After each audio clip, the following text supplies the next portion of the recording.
Hi there folks, welcome into tonight's video. We got the rare 3-for-1 here tonight. 3 interesting videos to bring to your attention, okay? First one is I'm going to react to here is this video basically telling us we need to be hoarding cash right now and avoiding long duration assets. So when they say long duration assets, basically they're talking about growth stocks, okay? So we're going to listen to the points in that video. I'm going to react to that, give my opinion on that, okay? Next video up here, we're going to listen to this chief economist speak about why the U.S. doesn't need a recession. Very interested to hear his opinion on that and give my opinion based upon that. And then this guy, I don't know who he is, but his name's Jeremy, I guess, and he shares his thoughts on Palantir. So we'll watch that 2-minute clip there, and I'll react to that guy. Okay, thank you so much for everybody for joining me as always. Thank you for everybody that subscribed to the channel. We just hit over 15,000 subscribers now at this point, so I appreciate everybody that's here and subscribed to the channel. Incredible numbers, and I don't take it for granted. So thank you for everybody that's here as always for the reaction channel. Much love as always. Let's get into this. SpaceX, I was talking about this chart that really showed market swaps, market expectations on either a pivot or a forced pivot by the Fed as a result of a policy mistake. So is that the sort of thing that you think at least equity investors are thinking about at the moment? Yeah, as you know, the hawkish comments coming out over the last couple of days, which you guys have talked about, has really forced the market to expect the Fed to continue to hike very aggressively, and maybe a policy mistake that could choke. See, this is why Bloomberg can't get the rating CNBC gets, because they got this lady playing with papers. You can hear it in the microphone. Now she's typing like crazy, like. Come on, Bloomberg, get it together. Come on. Economy, and therefore the market might be expecting some sort of cuts somewhere down the road. I don't agree with that. I think that the Fed will continue to be very aggressive, but they might start to fine tune along the way. But as most of the Fed officials have said, they are very, very data dependent. So we need the next few data points on CPI and related data would be extremely important in formalizing their strategies over the next few hikes, and then react afterwards. So it's extremely difficult to interpolate towards the next 6 to 12 months in terms of rate policies. So that is why we're sort of holding a little bit of cash for now and wait for better opportunities. All right. Yeah, so in between all the typing and the paper shuffling, basically he's saying they're holding cash right now and kind of waiting, right? And my perspective on that is everybody should always keep some cash around. We all know that, and I've got some cash around right now as well, right? But with that being said, if you are underweight stocks, you've got to get out there and you've got to buy, right? And it just depends on kind of how overweight or underweight you are, right? If you've been loading up on stocks all of 2022 and you want to take a little breather and cash up a little bit, respect, right? But for most folks out there, they're kind of just in a, think about it. If you're buying stocks today, is it a deal in 3 years, right? And if the unequivocal answer is yes, then you have to be buying here today, okay? And myself, back when I worked at Quick Trip, I always was very heavily invested. I was always 97, 98% invested. I didn't hold a lot of cash. Now, nowadays I hold cash, right, 10 to 30%, but I'm also in a different place with my portfolios, right? We're talking about millions now versus back then it was either tens of thousands of dollars or hundreds of thousands of dollars. So it's at a different level now, right? Now I have businesses to run. I have, people that work for me, all these sorts of different dynamics, right? I'm also at a different place in my life right now. So therefore, I'm a little more likely to keep some cash around. But I think for most folks out there, to just kind of keep cash, I think is, let's call it an additional cash on top of your normal amount you keep in cash. I think that's where you run into this I'm going to try to time it out, and maybe in 3 months, that's exactly when I'll buy or something like that. Or maybe when the coast is clear. By the time you get to the coast is clear, the market's moved to you're not even talking about, you can't get the stocks for even close to the price you would be able to get them when it's scary times. That's just factual. By the time the coast wasn't clear until 2011, right?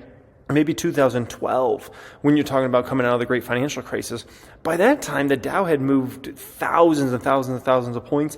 The NASDAQ had probably nearly doubled by that point in time. The S&P 500 was probably up 50 to 100% by that particular time, from basically the '09 low through the end of 2011. By the time you kind of felt like the coast is clear now, it's okay to invest again. Gosh, man, such a different dynamic and such different valuations, right? So that's why I kind of push back against that a little bit. You got to keep some cash around, but it's like, how much are we going here, and then how much are we playing like a timing game? More cash, really avoiding long duration at this point. What's going to be the catalyst for you to get a little bit more bold? Good question. Indeed. I mean, markets, sort of don't wait for the signal to pivot, before rising. So they precurse expectations.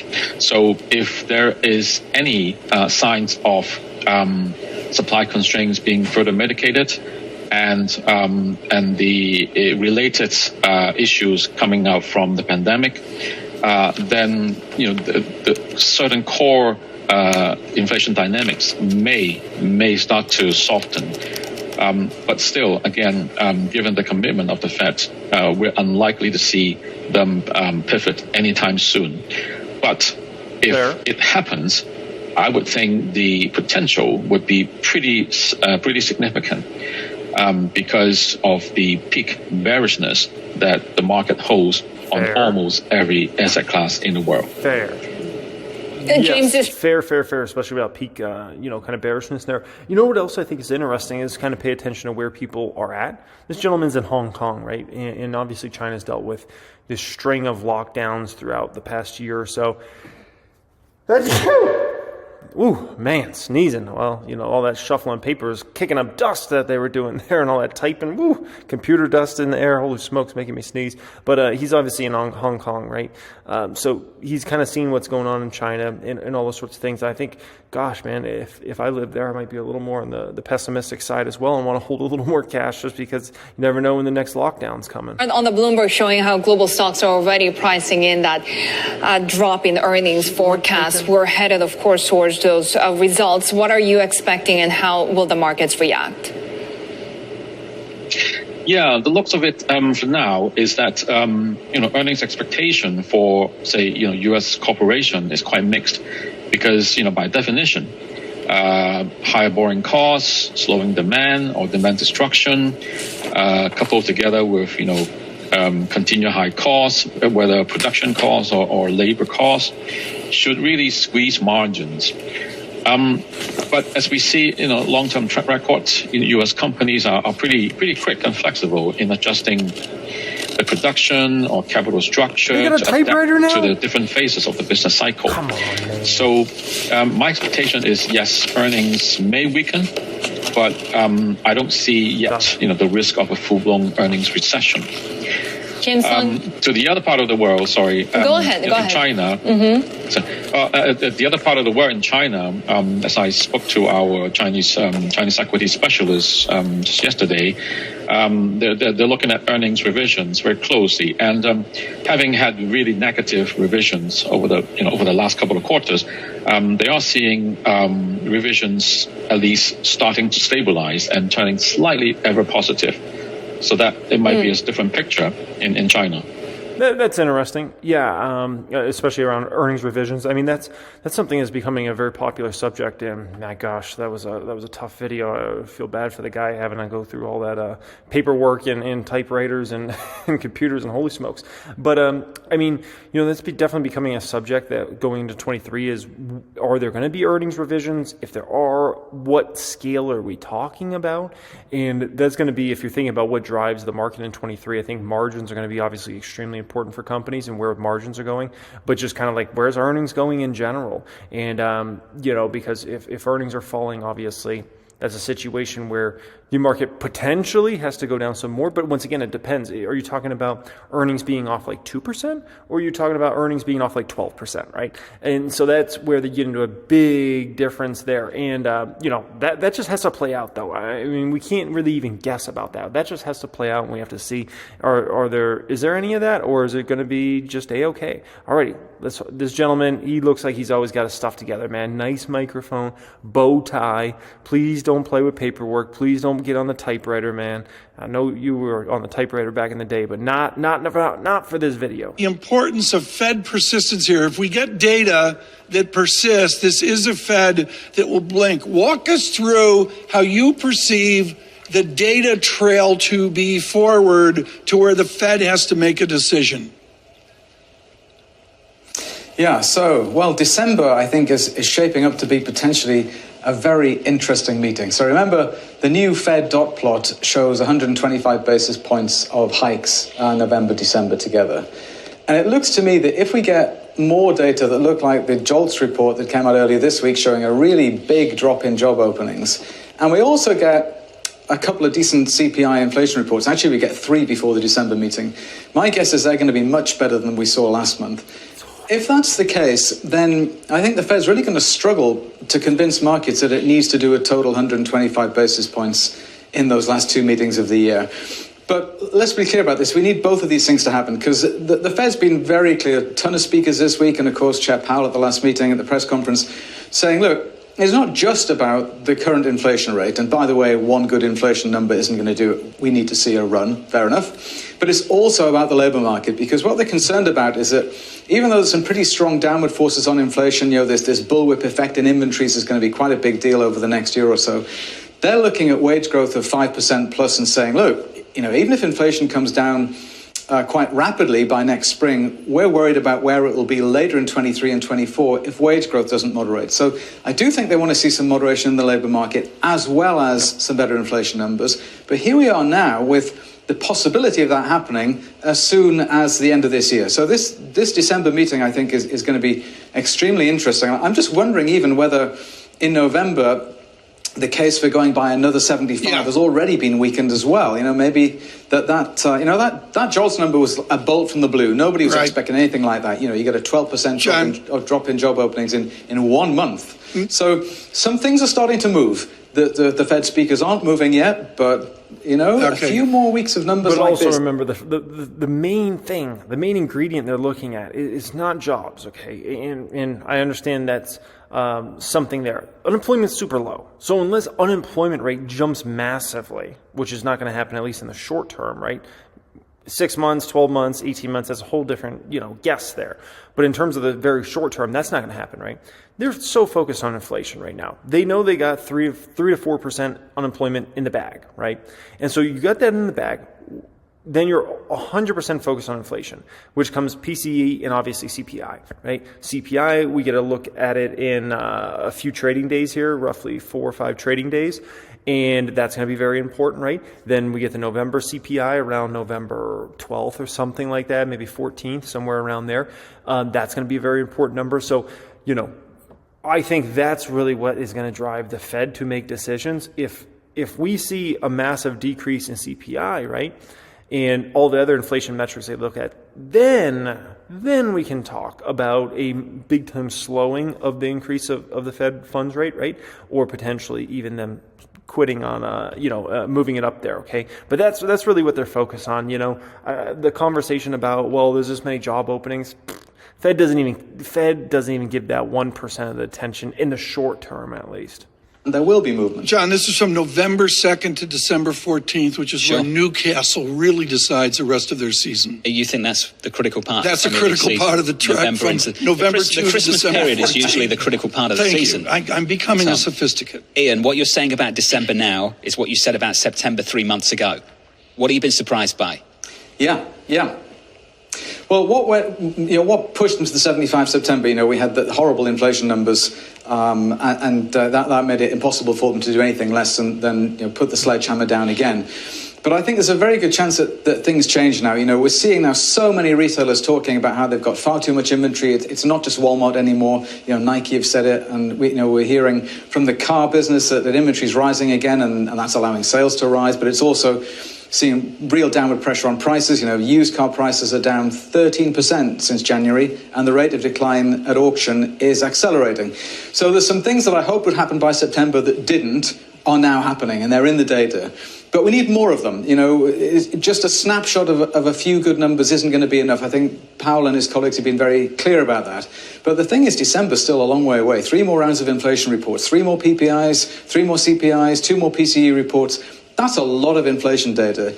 And I think that we're kind of reaching this tipping point now where the bullwhip effect that all these companies are talking about is going to become visible in the hard data. And at that point, that puts the Fed into a different place, especially if at the same time, the next couple of JOLTS numbers are anything like what we just saw this week. I mean, that really was very startling. Ian, has Don't Fight the Fed turned... Okay, so before we get to Don't Fight the Fed, which is a very popular thing right now, I might have an opinion or two on that.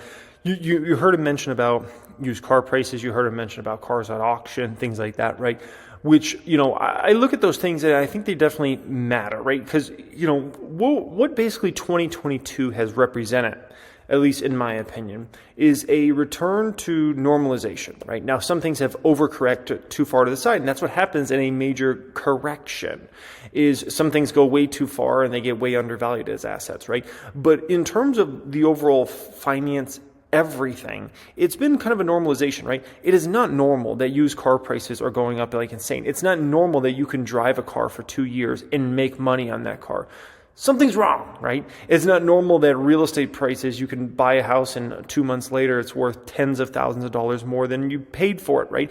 That's not normal. It's not normal to have cryptos going to the moon and NFTs worth $600,000 that just came out of nowhere, right? It's not normal that all stocks were going up at the end of 2020 and into early 2021, right? None of that stuff was normal. So in my opinion, and it really started in 21, but this year especially has been a return to let's get back to normal, okay? And like I said, some things correct too far, but at the end of the day, you have to just smack everything, and that's essentially what's happened in this situation. And so, a lot of those metrics, I'm like, keep it coming, man, because, we, like I said, we got to get rid of all this craziness that was obviously out there. And in a more normal environment, it's healthy. No one feels, I don't feel comfortable, and I don't think anybody watching this feels comfortable investing in an environment where, every company wants to do a SPAC and every company wants to do an IPO, and real estate's gone to ridiculous levels where no one can even afford dang real estate anymore. And you drive a car for 2 years and you make money on it. It's not an environment you feel safe investing in, right? Because you're kind of looking at things, you're like, where's things going to go? And every crypto's going to the moon, and everybody's just going to be all of a sudden a billionaire or something. That's a type of environment that makes you very uneasy and a little bit like, you just know it's coming, right? And damage is coming ahead. So a normal environment makes everybody feel more comfortable with taking money out of their pocket and investing it into the market, and especially more sophisticated investors. And that's the important thing, okay? Into the Fed is just wrong and we're right. I mean, basically you're seeing the market we could hear from 15 more Fed speakers today and 25 tomorrow, and they could all tell us we're not going to cut rates next year. You're still going to cut rates because the data is moving faster than you're acknowledging. Do you think that the market is right and the Fed is wrong? Well, they've both got a point. So here's the thing. Rates have gone up so much over the last year that under normal circumstances, I'd be screaming about a recession. I'd be screaming at the Fed, please, for goodness sake, stop all this hawkish talk, stop the tightening. Very soon you're going to have to signal an easing. The difference, the reason I'm not saying that as I would be normally, is that the fact is that the household sector in the US is still sitting on $1.75 trillion of pandemic savings, which they are clearly being willing, this year anyway, to run down in order to maintain their spending. And that's offsetting some of the hit from interest rates. And similarly, in the corporate sector, there's a lot of cash as well. So, again, in a normal economy with rates up this much, I'd say, yeah, you've definitely done enough, and you're in real danger of overdoing it, real danger of triggering a recession that we really don't need, I think. But The consumer's holding up extremely well, housing notwithstanding, and the corporate sector looks okay as well. But there's enough straws in the wind here now. You can see it in, for example, some of the regional Fed surveys. Capital spending intentions have really weakened a lot. You can see it, obviously, in the housing market, and you can see it in the JOLTS numbers, and you can see it in some of the other business surveys and the consumer surveys as well. Just saying that, maybe things are beginning to wobble a bit in some sectors. It's not a collapse. It's not a rout of the economy. Definitely not. But is it the sort of economy where you still need to be hiking by 125 basis points at the next two meetings? That is far from clear to me at this point. What I'm really hoping is that by the time they sit down in December, it will be clear, and it will be clear to them that they don't need to keep going so aggressively, because every incremental hike here now, I think, is raising the risk of triggering something that we don't need, because the U.S. economy, to me, doesn't need a recession. Okay, triggering something that we don't need. The U.S. doesn't need a recession. Other people would disagree with that, including some people perhaps in the Federal Reserve, based on some of the forecasts that they have currently in play. What's your view, though, if we do get a recession, of the depth of it, based on the trajectory of rate hikes that we see, based on how quickly the data is changing to accept some of the weakness that people were expecting to see earlier in the year? Yeah. So my general rule is that recessions are proportional to the imbalances in the private sector that preceded them. I mean, the whole point of recession is to force the private sector to change its behavior from doing, things that are overstretching it to coming back to normal. So if it's not very overstretched, then it doesn't need a deep recession. So, I don't expect anything like 08, be much more like 1990 or 2001, so mild and brief. But I don't think we need one at all, because I think this bullwhip effect in inventories and the crushing of margins that it's going to impose on the retail sector is going to bring inflation down faster than the Fed thinks, even without any meaningful rise in the unemployment rate. So now, I realise we've never seen anything like this before. We've never seen it on the upside with the speed of that margin expansion, and we've never seen anything on the potential downside that we've got coming either. This is very much uncharted territory. But, when you're in uncharted territory and you've already hiked a lot, maybe the prudent thing to do is to ease off a little bit and just have a look around. That's the thing when it's uncharted. You don't know really where you are. So maybe pause, have a look around, give the data a couple of months to break one way or the other. If they don't, then okay, carry on hiking. But if they do break to the downside, bearing in mind monetary policy works with really quite long lags, if you're still hiking aggressively in November and December, and yet the inflation picture is already breaking to the downside, then what you've done is impose disinflationary forces on the economy for the whole of next year, which it probably... So he brings up great points there, obviously, right? And I mean, the Fed's just very traumatized, very, very traumatized right now. They're very traumatized because obviously they did too much on one side, right? That helped put us into this situation. It's not all on them. It's just partially on them, right? The second part they're traumatized is this fear about if they don't completely destroy inflation, it might creep back, right? And then they still have to battle this thing for not just months to go in the future, but years to go in the future. And so that's why they're very traumatized in this whole situation, right? And that's why I just feel they're going to wait until especially CPI comes down in a massive, massive way. If we're talking about, we see it down to 7s, 6s, 5s, that's at a moment where I feel like they're like, okay, let's pause now at this point, let's chill. But I think just if you don't see that, and we stay up at these huge numbers, let's call it between 7 and 9, as far as CPI goes, I just feel like they're going to keep raising in that sort of environment. So we need the numbers to finally show up. I mean, the good news is commodities have been going down for months and months and months, and it seems like it's not showing up in the CPI. Eventually, it's going to. It's just taking some time to kind of play out there. So, so that's kind of my opinion on that whole mess, okay? Next up here, a little fun. Let's get into this one. Jeremy, financial education. Ooh, he shares his thoughts on Palantir. Let's make sure we smash a thumbs up here. So in all seriousness, this full interview should be coming out in the next day or two on Amit's channel there. He was out in Vegas and said, if he'd come do a video, I was like, heck yeah, man, that sounds good. So we talked about a ton of different stocks in the market and all sorts of things he wanted to chat about there. But he put out this little teaser clip today about Palantir. So let's watch it together and I'll react to this guy, okay? The show, Palantir. Last time we interviewed you, which was awesome, this is like March, you came onto our Palantir Weekly podcast and you were like, guys, I just don't get it. Like, it's cool. I think the valuation's amazing, but I just don't know what the hell this is. I'm not buying it. Since then till like 6 months later, what has changed? What have you kind of thought about when it comes to Palantir? Product demos on their YouTube page help me immensely in just understanding the product that the company has and why this can be impactful for other companies and why somebody should use their software. I think that was the biggest thing that kind of helped finish it for me. And then I think also the valuation coming down so much, $7 and $14 billion market cap or so, yeah. With $2 billion plus of cash and no debt. Okay. The risk reward is just there for me. It's like, I don't, especially you're starting your position at $7 or $8 or whatever. Yeah. A lot of Palantir people are at 25 because that's just how it was.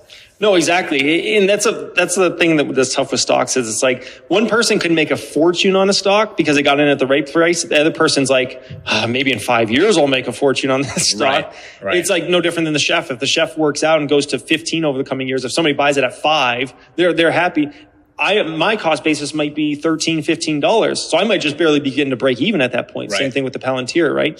So yeah, I think so. Jeremy brings out a great point there. No, I'm not going to talk in the third person, but in all seriousness, the point I was just making there, I think is very important. And especially when you're in a crashing market like we've obviously had in 2022 is, pricing is absolutely very important when it comes to buying stocks, right? And what price you pay for that stock, right? And so, I gave a couple examples there, but Palantir, let's just stick with the Palantir thing, right? Somebody buys it at 7, it goes to 14. They're super happy. They just doubled up their money, right? That's great, right? Somebody else has a cost basis of 24 and they're like, this is still quite a way away from me even breaking even here. Never mind making profits, right? And that's why dollar cost averaging, I think, is very important in the market. You go down on cost basis as long as you still believe in the company, right? That's a huge key. If you don't believe in the company, if the numbers aren't there, or you don't feel like they're there, then obviously it doesn't make sense to buy as a stock goes down. But as long as you're still confident in the company, it makes sense to buy the dip. So you get that cost basis down, right? So maybe you started the position at 24, but over time you were maybe able to get it to 14. So then, hey, at least when it hits 14, you're at a break even at that point in time, right? Or you get it down to a 10 or something like that, right? Which then you're in a profit zone. So yeah, I think, obviously the people just kind of getting in the market are going to have a huge advantage over the people that have been in for a few years, because the people that have been in for a few years, generally speaking, have had to pay much steeper prices, right? It's no different than when I first got in the market, 08, 09, right? I was able to pay much cheaper prices for stocks. Unfortunately, I was broke back then and I had hardly any money in the market, maybe a few $100, right? And then I built it to 1,000 and then 2,000, 4,000, 8,000, but very, very, very small amounts of money. So I wasn't able to take advantage of that the way I would have if I was coming in with $1 million or something like that, right? Or even $100,000, that would have been epic. So yeah, it's going to be interesting because there's going to be a lot of people that kind of get in the market over the next, I'd call it, 3 to 6 months, that are going to be able to pick up some shares of stocks for just stupid cheap prices, and they're gonna go up on their positions very quickly. But not only are they going to go up on their positions very quickly, they're going to double up and triple up their money so fast. And there's going to be other people that are in that same exact stock that are like, I'm still waiting to break even on that, and the other person's like, dude, I've already doubled. Like, what are you doing? How are you still down? I've already doubled my money. But that's that's just what it is, man. That's the sort of market that we've been through here. And the newer ones get to take advantage. Unfortunately, the class that got screwed the most, and I always look at the stock market as classes kind of coming in, kind of no different than enrollment in college or something like that. The class that get the most screwed are the people and shout out to you guys if you're sticking in the market, because obviously you guys came in at the worst time. The folks that came in that hype cycle at the end of 2020 and into early 2021, that's been the worst, obviously group. The best group is the folks that are just getting in the market now, or are going to get in the market over the next 6 months. Those people have all the fish in the sea, and it's just a thing of beauty for them, and all the deals and things like that. Timing is important in terms of when you first get in the market. Let's just put it that way. And some folks get in at some pretty interesting time. I mean, heck, if you got in the market in March of 2020, what a time to get involved in the market. And there were some people that did. And man, those people made so much money so fast, right? Demos helped in a meaningful way. Valuation coming down in a meaningful way. Listen to more conference calls. Understanding Snowflake a little better in kind of their opportunity. And the most underrated number in the last earnings that I thought just a lot of people didn't pay attention to was U.S. commercial. Yeah. And everybody dogged that earnings. If Palantir put up the worst quarter in the world, if I recall, U.S. commercial grew 120%. Yep. Which I don't think there's another software company out there that could grow U.S. commercial 120%. That's a phenomenal number. Everybody got so caught up on the top line number just because of government was hurt. Yes. In the short term. And it's like, that's just part of the story. Yeah. So, the reason I'm in Palantir is not really because of the government side. That's a cool, like, cherry on top. It's so stupid. I was like nodding my head like, oh man, this guy's spitting facts, man. I like him. I was like, quit it, man. Quit it. Me, it's about the U.S. commercial. And hopefully over time, massive amounts of big companies using Palantir software for their companies. And, we'll see how they adapt their business model over time. Maybe they go more AWS type route in terms of which is free their trial. Vision, Yeah. And you guys have spoke about this with, I know on your I don't want to call it the podcast, but you do it with the other gentleman. I watch a lot of your guys' episodes and you talk about, hey, what if they just made it free at first? Or, and then kind of you graduated up the ranks. Right. Which I think is a whole other level that they might potentially go down over time. So how do you feel about Alex Karp? Yeah, Alex Karp. Nice little teaser there. But in terms of Palantir, there's so many different places they could take that business model over time. Obviously, right now, it's kind of like sales team, sell a big contract, 5, 10, 20 million, whatever the contract number is, could be more than that, and kind of go about it that right way. But there's other ways you can go about these software businesses, and there's, a lot of companies that basically the way they approach it is very much you can sign on even as a small company, use the product, and as you get bigger, you grow and you basically spend more money on something like a Palantir. And so I think that could be impactful for Palantir because Palantir is, if you're already a huge company, it makes sense that a Palantir can be for your business, right? But if you're a small company and you need to grow, you don't have the sort of money to be able to use a Palantir service, right? If you're a small business, or even a lot of mid-sized businesses don't have the sort of capital to justify paying a company like a Palantir, right? And so therefore, Palantir just kind of misses those people. And then the worry is that if you miss those companies, they're going to stick with the softwares and whatever they were using and not switch over to you when they become the big company, right? Plus, you never made money. There's a lot of money to be made in small businesses and mid-sized businesses. Ask Google, ask Amazon, right? From their cloud products, for instance, they make a fortune off that.